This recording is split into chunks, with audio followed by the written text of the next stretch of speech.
জয় লোকনাথ বাবার জয়। নমস্কার বন্ধুরা, আরও একটা নতুন ভিডিওর সাথে আপনাদের সকলকে জানাই স্বাগত আমার চ্যানেলে। সামনেই আসছে লোকনাথ বাবার তিরোধান দিবস।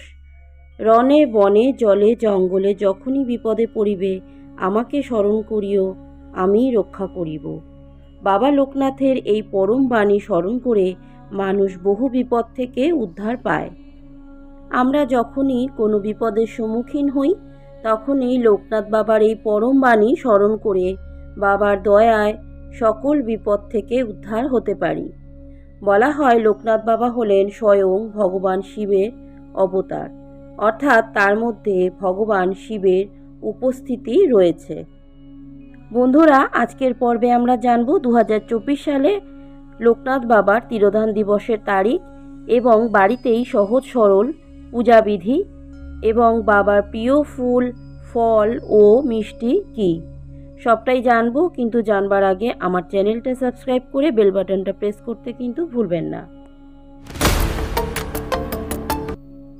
এবছর অর্থাৎ 2024 সালে লোকনাথ বাবার তিরোধান দিবস পালিত হবে বাংলার 19শে জ্যৈষ্ঠ 1431 বঙ্গাব্দ এবং ইংরেজির 2রা জুন 2024 সাল রবিবার।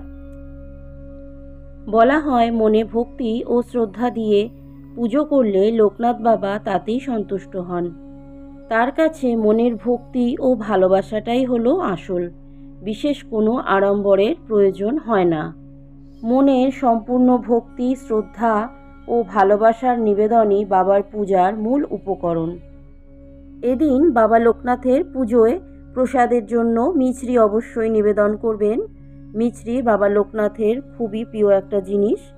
মিষ্টির মধ্যে আরও একটি জিনিস অবশ্যই নিবেদন করবেন, সেটি হলো অমৃতি বা আমিত্তি। এটিও বাবা লোকনাথের খুবই প্রিয় একটি মিষ্টি। এছাড়াও পায়েস বা যে কোনো সাদা মিষ্টি বাবা লোকনাথকে ভোগ হিসেবে দিতে পারেন। এছাড়াও ফলের মধ্যে যেগুলো বাবার পুজোয় দেবেন সেগুলো হলো তালশাঁস, কালো জাম, আম ও এই সময় বিভিন্ন রকমের মরশুমি ফল রয়েছে, যেমন কাঁঠাল, লিচু ইত্যাদিও বাবার পুজোতে প্রসাদ হিসেবে দিতে পারেন। লোকনাথ বাবার প্রিয় ফুল হলো নীল শালুক বা নীল শাপলা ফুল। পুজোর দিন লোকনাথ বাবাকে নীল শালুক এবং যে কোনো রকমের সাদা ফুল অর্পণ করতে পারেন। সাদা রঙের ফুল লোকনাথ বাবার খুবই প্রিয়। এছাড়াও এদিন লোকনাথ বাবাকে বেলপাতা অর্পণ করতে কিন্তু ভুলবেন না। যেহেতু বাবা লোকনাথকে শিবের অবতার রূপে গণ্য করা হয়, সেহেতু লোকনাথ পুজোর আগে অবশ্যই শিব পুজো করে নেবেন।